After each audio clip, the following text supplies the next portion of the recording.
Bonjour. Alors, déjà, moi, je suis jeune chasseur. Alors jeune, bon, un peu moins jeune que j'ai pas 18 ans, mais c'est la première fois en fait que j'allais chasser réellement. Moi, je suis parisien à la base, donc je suis pas du tout issu du milieu rural. J'habitais Grenoble, enfin dans les environs de Grenoble pendant longtemps, et j'ai déménagé sur les environs de Pinceau, donc dans le Haut-Bréda, sur Beldonne. Et c'était l'occasion pour moi d'apprendre la chasse et d'aller chasser en montagne. Je fais beaucoup de montagnes, donc je suis randonneur, alpiniste à la base. Donc j'avais déjà croisé des chasseurs, mais j'étais jamais... Est-ce qu'ils faisaient peur? Est-ce qu'ils faisaient peur, ces chasseurs? Oui, mais plus par méconnaissance, en fait. J'ai eu beaucoup d'histoires avec des amis à moi, avec des chasseurs. Et moi, aller à la chasse, c'était aussi alors découvrir la chasse, savoir comment chasser, aller en montagne et chasser en montagne, et aussi savoir qu'est-ce qui se passait exactement à l'intérieur de la communauté des chasseurs. Valait mieux être à l'intérieur plutôt qu'à l'extérieur et se dire, je saurais au moins qu'est-ce qui s'y passe, qu'est-ce qu'on y dit. Est-ce que c'est réellement ce qui se passe à l'intérieur de ce qu'on entend partout, les histoires. Voilà. Donc pour moi, c'était quelque chose d'intéressant à connaître. Et pour la chasse, c'était intéressant d'apprendre à chasser. Moi, c'était important. Yann nous a dit tout à l'heure qu'il y avait eu un moment vraiment important sur le traitement du gibier. Tu peux nous en dire un mot? Parce que ça aussi, c'était peut-être nouveau. Alors moi, tout était nouveau. Le tir, à part au service militaire où j'avais tiré une fois, le tir, la découpe. Alors la découpe du gibier, ça pour moi c'était Attends, très nouveau. excuse-moi, Anthony, on a beaucoup d'écho là. Oui, donc merci. Donc je disais, la découpe du gibier pour moi c'était nouveau et c'était un peu essentiel. Et comme disait Yann tout à l'heure, je me posais la question, quand je vais aller à la chasse, je vais tirer mon premier animal, qu'est-ce que je vais en faire? Comment je vais m'en sortir? Et ça, c'était vraiment une question, je me posais vraiment cette question-là. Alors, j'étais allé une fois à la chasse avec mon équipier, donc à la CCA de Pinceau. J'ai loupé un chamois, pourtant, j'avais des bonnes conditions de tir. J'ai loupé, parce que mon arme n'était pas bien réglée, et c'est dommage. Et deux, heureusement qu'il était là, parce que si jamais j'avais été tout seul, il aurait fallu que je me débrouille tout seul et j'aurais pas su comment faire. En tant que jeune chasseur, j'aurais pas su comment faire. Donc ce stage, pour moi, notamment l'atelier de découpe, c'était vraiment essentiel. Comme en tant que jeune chasseur, c'était vraiment essentiel. Et finalement, un stage comme ça pour les nouveaux chasseurs, c'est améliorer la sécurité, en fait, de tout le monde. Alors, c'est améliorer la sécurité, je dirais oui, d'autant que, alors, pour le permis de chasse, on axe surtout sur la sécurité, enfin beaucoup sur la sécurité. Et en fait, ça a eu quand même un impact dans ce stage, puisque j'ai pu mettre en pratique un peu la sécurité qu'on nous apprend et me rendre compte que finalement la sécurité c'est très important. Quand je suis sorti d'un des postes le dernier jour, un des postes de chasse où j'étais, je pensais que j'avais plus de balles dans ma carabine. Et en fait, comme on nous avait répété, vous sortez du poste, vous vérifiez plutôt 2 fois qu'une si vous avez encore une balle. J'ai vérifié parce qu'on m'avait dit de le faire et j'en ai découvert qu'il y en avait encore une. Donc en fait, pour moi dans ma tête il n'y en avait plus, mais en fait il y en avait encore une. Donc en fait c'était la sécurité, finalement, on nous l'a apprise, mais là dans ce stage je l'ai mise en pratique. Merci Laurent. C'est vraiment très, très intéressant. Et très belle initiative de la fédération, de votre fédération, mais elle n'est possible que parce que vous avez la chance d'avoir dans vos rangs quelqu'un qui a ce domaine et qui vous l'a mis à disposition. Je crois que c'est quelqu'un de passionné de la chasse. Tiens, ça me permet de faire une petite parenthèse, parce que tu vas voir tout de suite le lien, Daniel.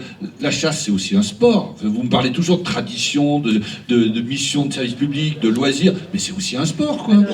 Bien sûr que c'est un sport. Et il se trouve justement que Patrick Goffy, je le connais depuis très longtemps, sur un autre sport, qui est la boule lyonnaise. Et tout le monde le connaît, bien sûr, dans le milieu de rugby. Mais je pense que son premier amour, c'est tout de même la chasse. Puisqu'il est aussi président de la CCA de Trévigny.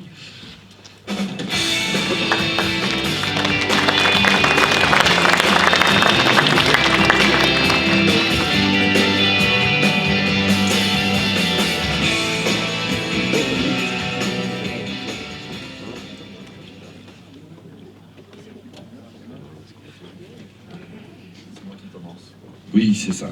C'est Sylvain qui commence. Alors, mesdames, messieurs, prenons une minute. Je ne vais pas vous parler de chasse tout de suite, mais rappelez-vous la première fois où vous êtes monté en voiture à côté d'un jeune permis. Il conduit et vous êtes assis sur le siège passager à côté. Vous ne pouvez pas vous en empêcher. Attention, tu vas un peu vite. Celui-là, il tourne beaucoup. Priorité à droite. Regarde devant toi. Ça freine, tout en appuyant sur une pédale qui n'existe pas. Ah, j'en vois sourire, ça sent le vécu. Une fois à bon port, vous sortez du véhicule et avec un œil bienveillant, vous vous rappelez que pour être un bon conducteur, il faut de l'expérience, il faut de la pratique. Il faut se confronter à des situations qu'on ne maîtrise pas bien, avec quelqu'un pour nous guider. Pour le permis de chasse, c'est pareil. On vous l'a dit, aujourd'hui, de plus en plus de candidats au permis de chasser sont issus de territoires citadins ou peu attrayants. Peu ont eu la possibilité de commencer à se former avant leur première sortie. C'est pourquoi la Fédération a mis en place de nombreuses formations à destination de ces jeunes chasseurs. Formations en partenariat avec des ACCA pour mettre en pratique sur le terrain ou découvrir de nouveaux modes de chasse. Formation avec l'armurerie Perron pour s'initier au maniement d'une arme. Formation avec l'association des chasseurs de grand gibier. Merci à tous nos partenaires qui nous aident et nous proposent leurs services régulièrement. Cette année, la Fédération a fait le choix de remercier plus particulièrement Patrick Goffy, président de la CCA de Trévigny et propriétaire du parc de la Lavandière dans les Alpes de Haute-Provence. En effet, il y a un peu plus d'un an, lors d'une discussion à bâton rompu avec Patrick, celui-ci me dit « Il faut que je fasse tirer des mouflonnes dans mon parc. J'aimerais que ce soit des jeunes chasseurs de l'Isère qui en profitent. Je vous les offre. Je mets le parc et ses installations à votre disposition. Faites-en bon usage. » Bon, je suis plutôt content. Dans ma tête, je me dis des mouflonnes, oui, mais combien? Je pense 5, 6. Je me dis, allez, peut-être 10. Et là, Patrick me dit, non, non, une trentaine. Et sur plusieurs années. Et c'est comme ça que tout a commencé. C'est comme ça qu'une formation pratique à la chasse, la plus complète, a été mise en place, de la prise en main de l'arme à la découpe de la venaison. Tout a été abordé. Tous les participants ont pu observer, échanger, se tester, pratiquer, et cerise sur le gâteau, dans un cadre magnifique. L'exemple de Patrick est le summum de ce qu'on a fait jusqu'à maintenant, mais dans le même état d'esprit, la Fédération a besoin que des ACCA soient en mesure de proposer des cartes journalières ou annuelles pour que des jeunes permis puissent mettre le pied à l'étrier et que leurs premières expériences soient passionnantes. Sinon, il est fort à parier qu'ils ne persisteront pas dans leur pratique. Certains réticents me diront qu'il y a une ACCA dans chaque village et qu'ils n'ont qu'à se débrouiller. Pourquoi pas? Mais est-ce que toutes les ACCA proposent les modes de chasse que les jeunes d'aujourd'hui veulent découvrir? Là où ils se pratiquent la battue, peut-être que certains rêvent secrètement de découvrir et d'apprendre l'approche et réciproquement. Il faut que les territoires s'ouvrent et qu'ils s'adaptent à ces nouveaux chasseurs, qu'ils les forment et leur fassent découvrir cette passion qui nous anime. Et alors que je vous parle de partage, je vous rappellerai très égoïstement qu'il ne faut pas oublier que les jeunes chasseurs que l'on forme aujourd'hui sont ceux qui nous feront chasser demain. Alors, pour conclure mon propos, j'ai toujours entendu que même si tout augmente, dire merci ne coûte pas plus cher. Alors, encore une fois, je remercie tous ceux qui nous aident à mettre en place ces formations de terrain. Et merci à toi, Patrick, pour ce don. Merci pour ta générosité envers les jeunes permis de l'Isère. Merci beaucoup.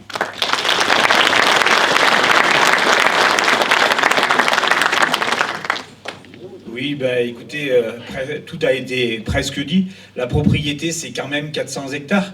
Donc, c'est pas vous avez vu beaucoup de bêtes, mais ça n'a pas été si simple que ça pour nos jeunes chasseurs. Il a fallu quand même 2 jours, 3 jours de terrain pour arriver à faire ce prélèvement. Et ce prélèvement, effectivement, il peut paraître, je dirais, important.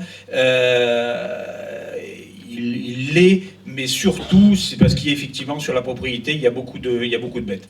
Moi, je suis président de la CCR de Trémigny depuis 26 ans, 28 ans, et j'adore la chasse, même si cette année, j'ai été privé d'y aller parce qu'une autre occupation m'a pris. Et je respecte, et j'ai une idée sur la chasse, je dirais, assez bornée.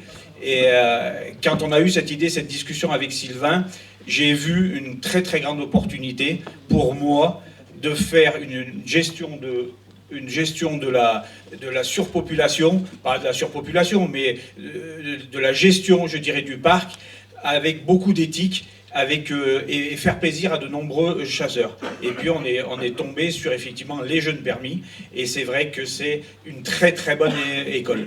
C'est une très très bonne école à condition que les choses soient bien faites. Et moi, je vais remercier, je dirais, parce que toutes les choses sont faciles, je dirais, à faire dans la vie, et encore faut-il les faire.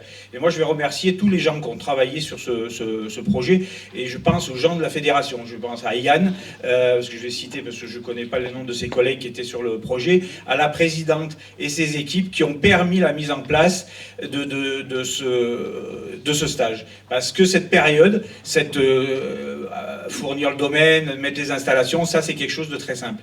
Ce qui est beaucoup plus compliqué, c'est animer 3 jours de formation pour des jeunes qui ne se connaissent pas, qui ne connaissent pas, je dirais, la chasse, et que ça soit productif. Et ça l'a été, au discours, au retour que j'ai de cette opération, ça a été très constructif et très productif pour les jeunes permis qui ont été, les jeunes, on va dire oui, les jeunes permis, je ne vais pas dire les jeunes personnes, parce qu'effectivement, je sais qu'il y a des gens de tout âge qui passent le permis, et heureusement pour nous.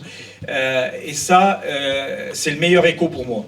C'est le meilleur écho parce que ça s'est passé dans un cadre avec un temps presque parfait et ça a permis pour moi de lancer cette régulation au niveau de la population, parce qu'on ne peut pas laisser des populations, je dirais, être trop importantes. Et on a mis ce partenariat avec la fédération en place. On va le reconduire cette année et je ne vois pas pourquoi on ne le ferait pas toutes les années, parce que je préfère largement offrir je dirais ces bêtes, peut-être après on dira qu'on tirera un peu des sangliers parce qu'il y en a trop, plutôt que faire des grosses battues et les abattre indignement par rapport à l'éthique de la chasse.